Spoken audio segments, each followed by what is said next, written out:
की बातें आपके सामने हमारे तहरीक के जो फाउंडर और प्रेसिडेंट है हजरत कमर गली उस्मानी साहब किबला, वो आप सबके साथ शेयर करें और आपके जरिए हम चाहते हैं कि ये बात सरकार तक जो है वो पहुंचे और इन जो भी ये जो गुस्ताखियां हो रही हैं, जो ये हेट दिए जा रहे हैं, जो ये एंटी सोशल एलिमेंट जो है, इनके खिलाफ सरकार फौरन एक्शन ले। मैं हजरत कमर गली उस्मानी साहब से रिक्वेस्ट करूंगा कि वो आगे की प्रेस कॉन्फ्रेंस को आगे बढ़ाएं।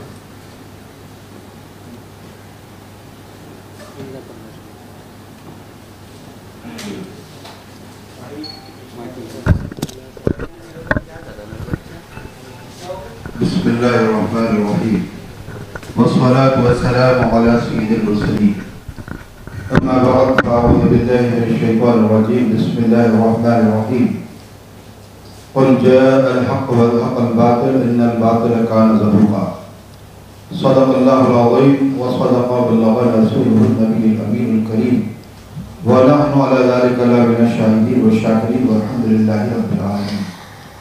अल्लाहुम्मा सल्लि अला सय्यिदिना व मौलाना मुहम्मदिन मअज़ूमिल ज़िल्ल वल करम व आलिहि व बारिक वसल्लम सलातन व सलामन अलैका सय्यिदी या रसूलल्लाह सल्लल्लाहु तआला अलैहि वसल्लम। बातिल से डरने वाले ए आसमां नहीं हम, बातिल से डरने वाले ए आसमां नहीं हम, 100 बार कर चुका है तो इम्तिहान हमारा। बीजेपी हुकूमत 2014 में जब पूरी तौर से इक़्तिदार में आई, इक़्तिदार में आने के बाद ही इस्लाम और मुसलमानों के खिलाफ साजिशों का दौर शुरू हो गया। 2015 में सबसे पहले पैगंबर इस्लाम सल्लल्लाहु अलैहि वसल्लम की शान में गुस्ताखी कराई गई और फिर गुस्ताखियों का ये सिलसिला बढ़ता रहा। मुसलमान ये सोचता रहा कि मुल्क का अमन अमान खतरे में ना आए, लिहाजा खामोश रहो, सब्र कर लो। जिसका नतीजा ये हुआ कि 2015 से 2020 तक ये गुस्ताखियां तेजी के साथ बढ़ती चली गई। आलम ये था कि गुस्ताखी करने वाला उसे बाकायदा प्रोटेक्शन दिया जाता था। अगर उसके खिलाफ कोई आवाज उठाता था तो उल्टे उसी पर कंप्लेंट की जा रही थी। लोग इंडिविजुअली गुस्ताखियां करते थे, सोशल मीडिया के जरिए, प्रिंट मीडिया के जरिए, इलेक्ट्रॉनिक मीडिया के जरिए। लेकिन 2021 में ये गुस्ताखियां इस तरह बढ़ाई गई कि यति नरसिम्हानंद सरस्वती जैसे आतंकवादी ने इसी प्रेस क्लब ऑफ इंडिया में बैठकर अल्लाह रसूल और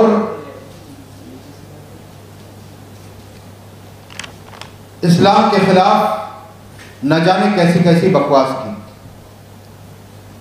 उसके खिलाफ कंप्लेंट की गई, FIR की गई, मेमोरेंडम दिए गए,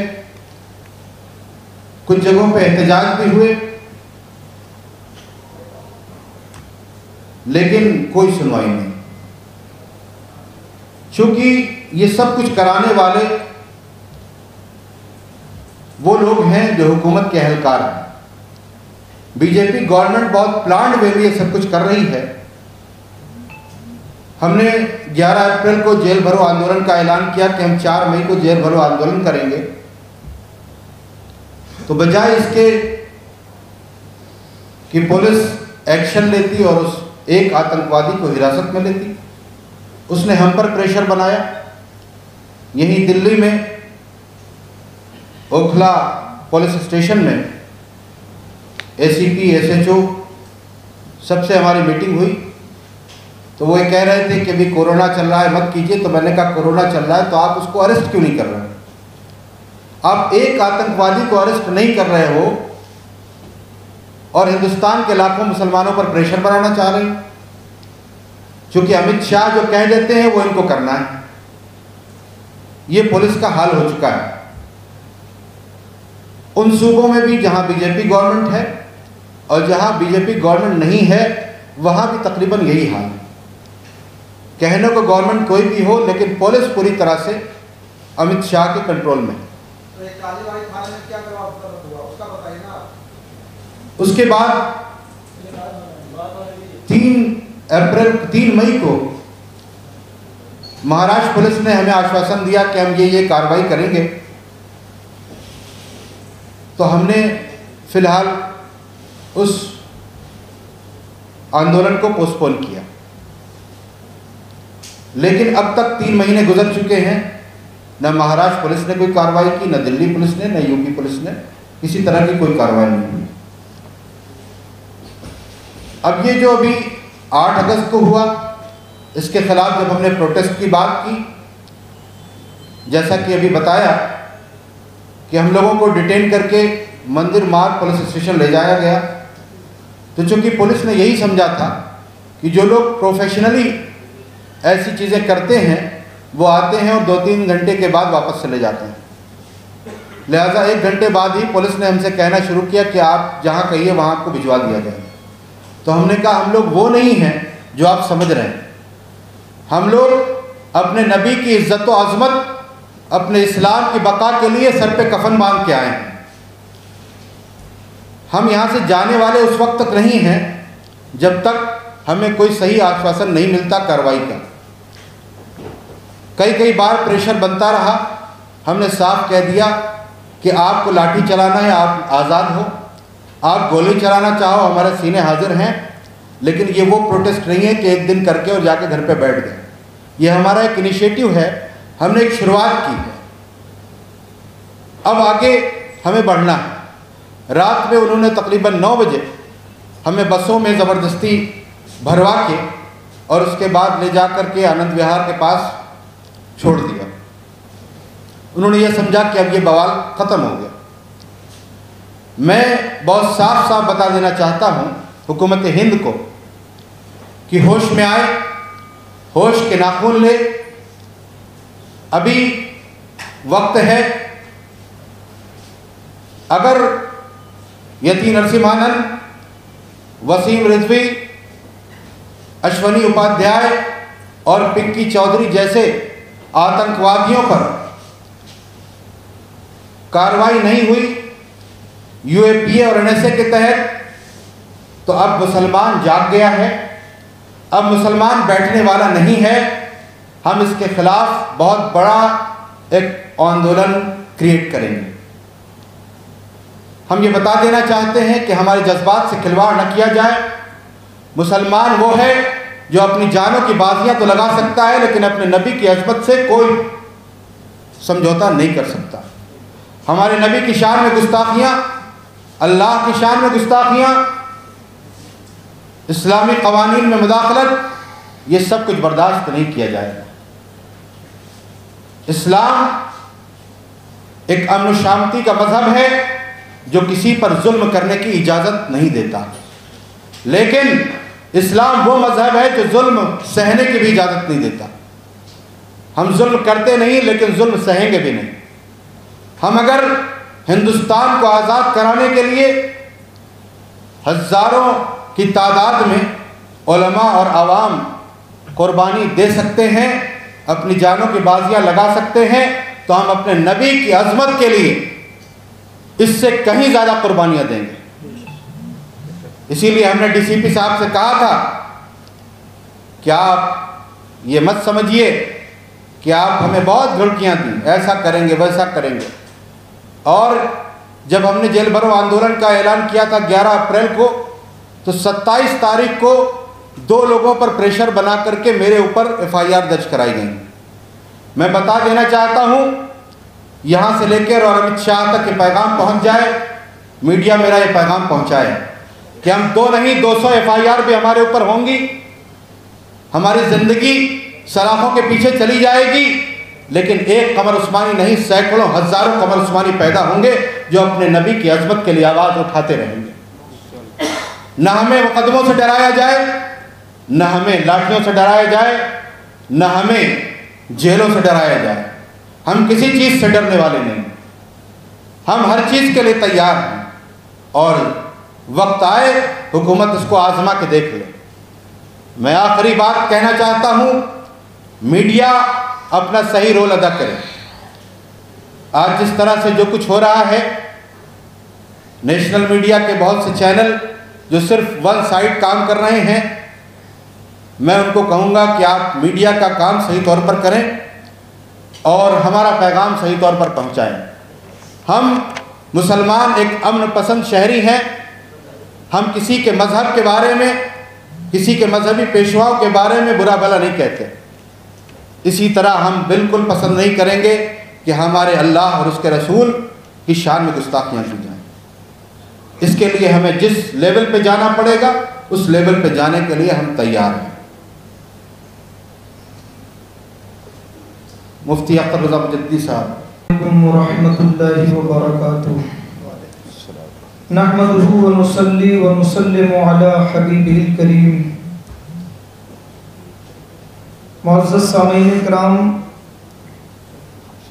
मैं press club of India Delhi में आपके सामने चंद बातें पेश करना चाहता हूँ। मैं इस वक्त पूरे मुल्क से मुखातिब हूँ, मुल्क की सारी मीडिया से मुखातिब हूँ, पूरी कौम मुस्लिम से मुखातिब हूँ, बल्कि देश में रहने वाले हर एक शहरी, हर बाशिंदे से मुखातिब हूँ। मैं एक बात अर्ज़ करना चाहता हूँ, कुछ समझकर ही हुआ हूँ मौजे दरिया का हरीफ, कुछ समझकर ही हुआ हूँ मौजे दरिया का हरीफ, वरना मैं भी जानता हूँ आफियत साहिल में है और तूफान कर रहा है मेरे अज़्म का तवाफ, दुनिया समझ रही है कि कश्ती भंवर में है। मैं आपको ये बताना चाहता हूँ कि आखिर इस मुल्क के अंदर ये हो क्या रहा है और क्यों हो रहा है। ये करने वाले लोग हैं कौन, इनके ऊपर लगाम क्यों नहीं कसा जा रहा है, इनको शह कौन दे रहा है, इनके पीठ पर हाथ किसका है, आखिर इन्हें पावर मिलता कहाँ से है, किसने इनको इस बात की अथॉरिटी दी है कि वो इस्लाम, मुसलमान, पैगंबर इस्लाम और कुरान के बारे में जो चाहे बकवासें करें। मुल्क है, प्रशासन है, मीडिया है, डेमोक्रेसी है, जमहूरियत है, हमारा संविधान है, क्या किसी चीज़ को ये खातिर में नहीं लाते? ये कौन लोग हैं भाई, आखिर ये कहाँ से आते हैं? आज आलम ये है, आप देखें मुल्क के अंदर पूरे इन 74 सालों के अंदर 58,000 से ज़्यादा फसादात हो चुके हैं।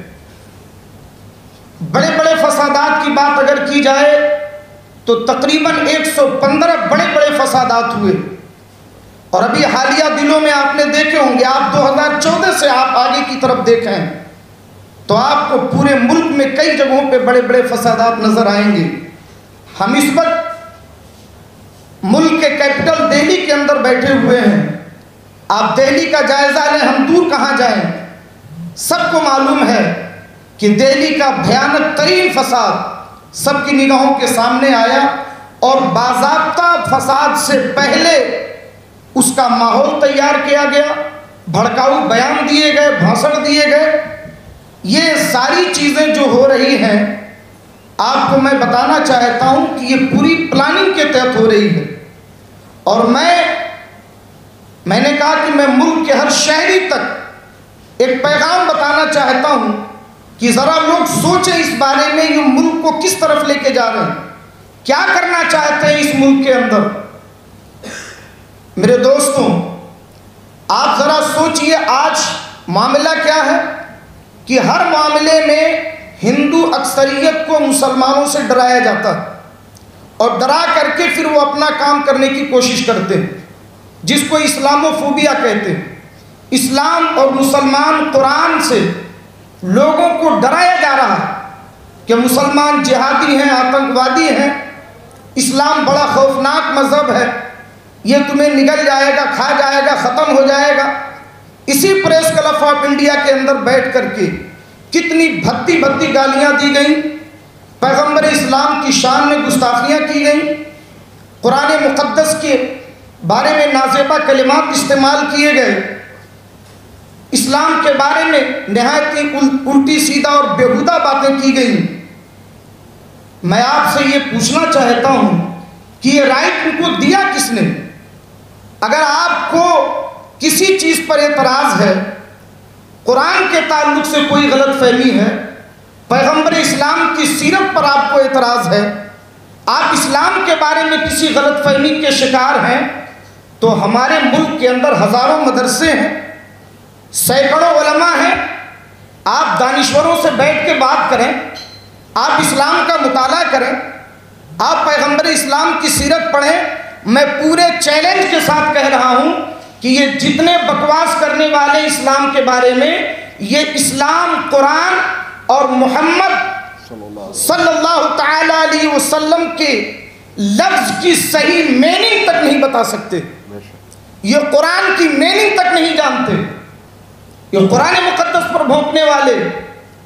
मैं आपसे ये कहना चाह रहा हूँ कि इतनी गालियाँ दी गई, इस कदर बकवासें की गई, गुस्ताखियाँ और बेइज्जती की गई। हुकूमत को खुद, हुकूमत के नाक के नीचे दिल्ली के अंदर ये सारी चीज़ें हो रही हैं, हुकूमत को खुद एक्शन लेना चाहिए था, खुद उन्हें गिरफ्तार करना चाहिए था, क्योंकि ये लोग मुल्क के माहौल को ख़राब करना चाहते हैं। जाहिर सी बात है, मगर जब उनके खिलाफ FIR किए गए, उनके खिलाफ आवाज़ें उठाई गई, तब भी कोई एक्शन नहीं लिया गया। आखिर इससे क्या समझा जाए? मैं यहाँ पर एक और बात आपको बताना चाहूँ कि ये कितना मूर्ख बनाया जा रहा है पूरे मुल्क को, किस कदर बेवकूफ़ बनाया जा रहा है पूरी जनता को। क्या कहा जाता है? 4-4, 5-5 बच्चे पैदा करो, खूब बच्चे पैदा करो। हिंदुओं से कहा जाता है, वरना 2029 में मुसलमान यहाँ का वज़ीर आज़म बन जाएगा, मुसलमान अक्सरियत में आ जाएंगे। प्रेस क्लब में बैठ करके मारने काटने की बात की जाती है, अपने लोगों को राइफल की ट्रेनिंग की बात की जा रही है, और आप जंतर मंतर का अभी आपने सुना किस कदर गुस्ताखियाँ की गई। अब तो खुलेआम सोशल मीडिया ले लीजिए, आप फेसबुक पे, व्हाट्सएप पे जाइए, तमाम साइटें हैं, बल्कि नेशनल मीडिया पर आकर के बकवासें की जा रही हैं। इन तमाम के पीछे पूरी कौम को समझने की ज़रूरत है कि ये बहुत बड़ी साजिश है। ऐसे लोग कौन हैं? मैं हुकूमत से अपील करता हूं कि वो उनको खंगाले, इनके ऊपर जांच बैठाएं। कहीं ऐसा तो नहीं कि ये मुल्क मुखालिफ किसी ताकत का एजेंट बन करके भारत के अमन व अमान को ख़त्म करना चाहते हैं? कहीं तो ऐसा नहीं कि बाहर की किसी दुश्मन ताकत का आलेकार बनकर ये इस मुल्क में आग लगाना चाहते हैं? आखिर इनके अंदर इतनी हिम्मत आई कहाँ से कि इन्होंने इस्लाम, मुसलमान, पैगम्बर इस्लाम के ख़िलाफ़ इतनी भद्दी भद्दी गालियाँ दी हैं? मैं आपको बताना चाहता हूँ कि ये मूर्ख कैसे बनाते हैं, बेवकूफ़ कैसे बनाते हैं। इस्लाम से लोगों को डरा रहे हैं, पैगम्बर इस्लाम से लोगों को डरा रहे हैं, मुसलमानों से डरा रहे हैं। अरे मूर्खों, बेवकूफ़ों, तुम्हें इतनी अक्ल नहीं आई? आज तुम इतने डर में हो कि मुसलमानों को ख़त्म कर दो, इन्हें भगा दो, इन्हें काट दो, वरना हिंदू खतरे में आ जाएगा, हिंदू संस्कृति खतरे में आ जाएगी, हिंदू खतरे में आ जाएगा, यहाँ के हिंदू शहरी खतरे में आ जाएंगे। मैं आपसे पूछना चाहता हूँ, 800 साल तक, तकरीबन 800 साल भारत में मुसलमानों की हुकूमत रही, तब हिंदू खतरे में नहीं आया। 200 साल तक इस मुल्क के अंदर अंग्रेज़ों का शासन रहा, तब हिंदू खतरे में नहीं आया। और पिछले 74 साल से, आज़ादी के बाद से अब तक इस मुल्क के वज़ीर आज़म और अक्सर सूबों के चीफ मिनिस्टर और मंत्री, संतरी से लेकर मंत्री तक अक्सर व बेशतर हिंदू अक्सरियत से ताल्लुक़ रखते हैं, तब भी हिंदू खतरे में नहीं आया। 2014 से जब से बीजेपी हुकूमत आई है, जब से आपका राज यहाँ आया है, और उसके बावजूद सेंट्रल में भी और अक्सर सूबों में यहाँ पर बीजेपी की हुकूमत कायम है, तो आज हिंदू इतने खतरे में है, इतना ज़्यादा खतरे में आ गया। उसके अलावा आपने एक दो नहीं हजारों सेनाएं बना रखी है अपनी संस्कृति की हिफाजत के नाम पर। हजारों सेनाएं, गली गली में सेना, ये सेना वो सेना, ऐसी सेना जो गुंडागर्दी करते फिरते रहते हैं। उसके बावजूद आप पूरे मुल्क को मूर्ख बना रहे हो कि मुसलमानों से हिंदू संस्कृति को खतरा, मुसलमानों से मुल्क को खतरा है। मैं आपसे ये कहना चाहता हूँ कि ज़रा सोचिए, ये कितनी बड़ी इस मुल्क की बेइज्जती है। हमारे मुल्क के अंदर तकरीबन 42 लाख फौज है, फौजी नीम फौजी दस्तों की तादाद तकरीबन 42 लाख है। मुल्क के अंदरूनी तहफ़्फ़ुज़ के लिए तकरीबन 17 लाख पुलिस के अफराद मौजूद हैं, जिसमें सारा मुल्क और मुल्क में रहने वाले हर कौम के लोग एक इत्मीनान की सांस लेते हैं कि हमारी हिफाजत के लिए फ़ौज भी है, पुलिस भी है। वो इस बात का राइट रखते हैं कि हम चैन और सुकून से सोएंगे, और अगर हमारे ऊपर कोई अटैक होता है तो हमारी फ़ौज और हमारी पुलिस हमारी हिफाजत करेगी।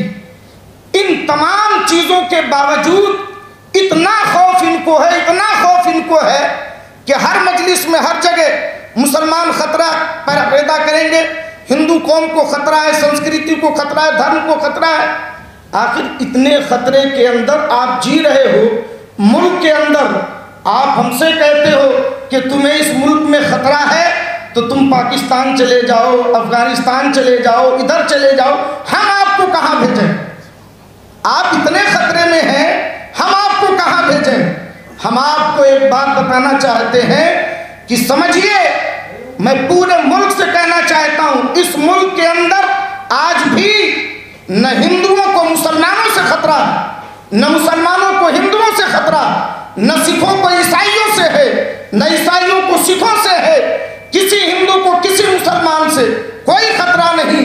अगर वाकई खतरा है तो ऐसे गुंडों से है, ऐसे आतंकवादियों से है जो धार्मिक चोला पहन करके और धार्मिक स्थलों की आड़ लेकर के लोगों के अंदर नफरत का पैगाम देते हैं और जहरीले भड़काऊ बयान दे करके इस मुल्क की शांति को भंग करना चाहते हैं, हिंदू और मुसलमानों को लड़ाना चाहते हैं।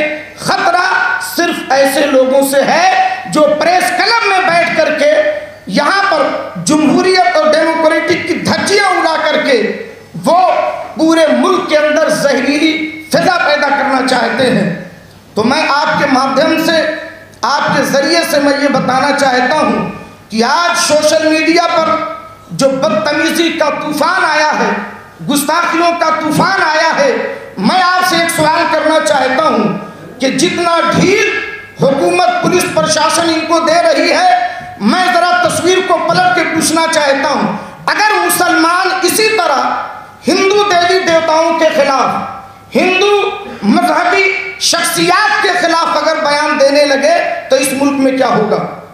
अगर सिख लोग ईसाइयों के खिलाफ, ईसाई सिखों के खिलाफ, मुल्क में जितनी कौमें हैं सब एक दूसरे के खिलाफ इसी तरीके से अगर भड़काऊ भाषण दें, मजहबी नफरत पैदा करें, तो ये मुल्क हिंदुस्तान नहीं कब्रिस्तान और शमशान बन जाएगा। इससे पहले कि पूरे मुल्क के अंदर सांप्रदायिक आग फैला करके और यहाँ के अमन को नष्ट किया जाए, हम हुकूमत से, पुलिस प्रशासन से और मुल्क के जिम्मेदार शहरियों से ये कहना चाहेंगे कि वो अपनी जिम्मेदारी को निभाएं। इस मुल्क के अंदर जो लोग नफरत फैला रहे हैं उनके चेहरों को पहचानें, उन्हें अपने समाज से बाहर करें। और मैं आखिर में एक बात ये भी कह दूं कि देखिए, ये कुछ पागल हैं और हमारे मुल्क के अंदर पागलों के इलाज के लिए बड़े अच्छे अच्छे हॉस्पिटल हैं, तो बेहतर ये होगा कि हुकूमत इनका इलाज अच्छे हॉस्पिटल में कराए।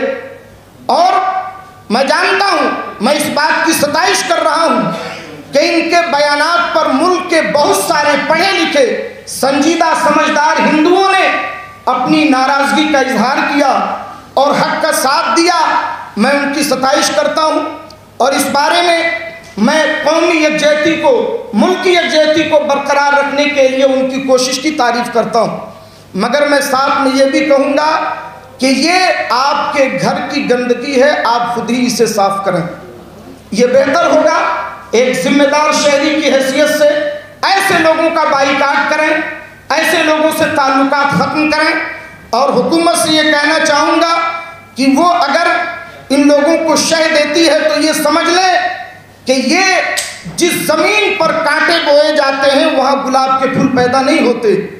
इसलिए मैं आपको वाज़ेह तौर पे बताना चाहता हूँ, हम लोग किसी सियासत के काम से नहीं आए, हमारा ताल्लुक़ किसी पार्टी से नहीं, हम किसी पार्टी की वकालत के लिए नहीं आए। हम सिर्फ ये बताना चाहते हैं कि अब बहुत हो गया, अल्लाह और रसूल की शान में गुस्ताखियाँ बंद की जाएँ, कुरान मुक़द्दस और इस्लाम के ख़िलाफ़ बकवासें बंद की जाएँ। इसलिए कि अगर आप हमें मारने की बात करते हो तो अल्हम्दुलिल्लाह नबी से मोहब्बत करने वाले मरने के लिए कभी पीछे नहीं हटेंगे। हम नबी की अज़मत के लिए तैयार हैं, मगर ये बताना चाहते हैं कि ये खेल आप बंद कर दो, ये नफ़रत के काम आप बंद करो, वरना इस मुल्क के अंदर बहुत ही ख़तरनाक सूरत हाल पैदा होगी और चारों तरफ से जो लोगों के एहतजाज होंगे, मुल्क के अमन को उससे नुकसान पहुँचेगा। मैं आखिर में ये भी आपसे कहता चलूँ कि मेरे दोस्तों, ये प्रेस क्लब ऑफ इंडिया के ज़रिए मैं पूरे मुल्क को ये पैगाम देना चाहता हूँ कि अमन पैदा करें, एक दूसरे के साथ अच्छा बर्ताव करें, किसी के ख़िलाफ़, किसी मजहबी रहनुमा के ख़िलाफ़ कोई ऐसी बात न करे और हुकूमत इस पर एक सख्त कानून बनाए कि कोई भी किसी मजहब के ख़िलाफ़ ऐसी गंदी ज़ुबान इस्तेमाल न करे, उसे करारे वाकई सज़ा दी जाए ताकि ऐसे देशद्रोही, ऐसे आतंकवादी दोबारा इस मुल्क के अंदर पैदा न हों। आखिरी बात यह है कि जिन लोगों ने पैगम्बर इस्लाम की शान में गुस्ताखियाँ करते हुए ये तक कह दिया कि हम चैलेंज करते हैं, कोई सामने नहीं आता और मुसलमान नबी की सीरत पे बात नहीं कर सकते, उन्हें मोहम्मद सल्लल्लाहु अलैहि वसल्लम के बारे में पता हो जाए तो शर्म आएगी। मैं आपको डंके की चोट पे कहना चाहता हूँ कि नबी की सीरत पढ़ा तभी नबी से मोहब्बत हुई, नबी को जाना है तभी मुसलमान मोहब्बत करता है। इस मुल्क के अंदर लाखों सूफी संत गुजरे, इस मुल्क के अंदर बहुत सारे लोग जो हिंदू धर्म से ताल्लुक़ रखते हैं और हिंदू गुरु हैं, उन्होंने इस्लाम, पैगम्बर इस्लाम की शान में तारीफ़ें की हैं, उन पर किताबें लिखी हैं और उनकी शान की पजीराई की है। आप ज़रा देखें कि सरोजिनी नायडू, महात्मा गांधी, बसंत कुमार, दीवान चंद्र शर्मा, डॉक्टर NK सिंह, मुंशी प्रेमचंद, राजेंद्र नारायण लाल, स्वामी लक्ष्मी शंकराचार्य, इस तरीके से सैकड़ों नाम हम आपको बता सकते हैं। ये लोग, यति नरसिंहानंद और उनकी टीम क्या बताना चाहती है? इनसे पहले किसी ने इस्लाम को पढ़ा नहीं, इनसे ज़्यादा किसी ने इस्लाम को समझा नहीं, बल्कि जिन्होंने इस्लाम को पढ़ा और इस्लाम को समझा और पैगंबर इस्लाम की सीरत को पढ़ा, उन्होंने इस्लाम को सलाम किया, पैगंबर की अज़मत पर किताबें लिखी। ये सारी बातें वही लोग करते हैं जिन्होंने पैगंबर को पढ़ा ही नहीं, जो इस्लाम को जानते ही नहीं और जिनका मकसद इस्लाम से लोगों को डराना है। तो मैं पूरी जुर्रत ईमानी के साथ डंके की चोट पर प्रेस क्लब ऑफ इंडिया के अंदर उनके चैलेंज को एक्सेप्ट करता हूँ। वो इस्लाम पर, कुरान पर, मोहम्मद अरबी सल्लल्लाहु अलैहि वसल्लम की सीरत पर, जिस मौजू पर वो बात करना चाहे, मुनाज़रा करना चाहे, डिबेट करना चाहे, अल्हम्दुलिल्लाह मैं आपके सामने हाजिर हूँ और उनके सारे चैलेंज को एक्सेप्ट करता हूँ। मैं आपको बताना चाहता हूँ कि ये गंदगी जो उनके दिमाग में पनप रही है, इसे वो भूल जाएं। मुनाज़रा के शराइत और आदाब का लिहाज करते हुए वो जब चाहें, मैं मुंबई का रहने वाला हूँ, वहाँ आ करके वो हमसे डिबेट कर सकते हैं या किसी भी नेशनल चैनल पे वो बुला करके हमसे गुफ्तगू कर सकते हैं। शर्त इतनी है कि मुनाज़रे के आदाब का ख्याल रखा जाए, फिर दुनिया गंदगी कहाँ पे है और कहाँ क्या क्या बातें हैं, वो सारी चीज़ें सामने आ जाएंगी। हमें छेड़ा ना जाए, पर्दे में हो तो पर्दे में रहो, इसी में भलाई है। अल्लाह तबारक व तआला इस मुल्क के अंदर अमन पैदा फरमाए और सालमियत पैदा फरमाए, यही हमारी बात थी। इन्हीं चंद बातों के साथ मैं अपनी गुफ्तगू को ख़त्म कर रहा हूँ। मिल्लत टाइम्स को आपकी ज़रूरत है, हमारी आप माली मदद करें। हर महीने सिर्फ 100 रुपये और 1 साल के लिए एक साथ सिर्फ 1000 रुपये। रकम भेजने के लिए यहाँ दिए गए फ़ोन पे, गूगल पे और पेटीएम नंबर का इस्तेमाल कर सकते हैं।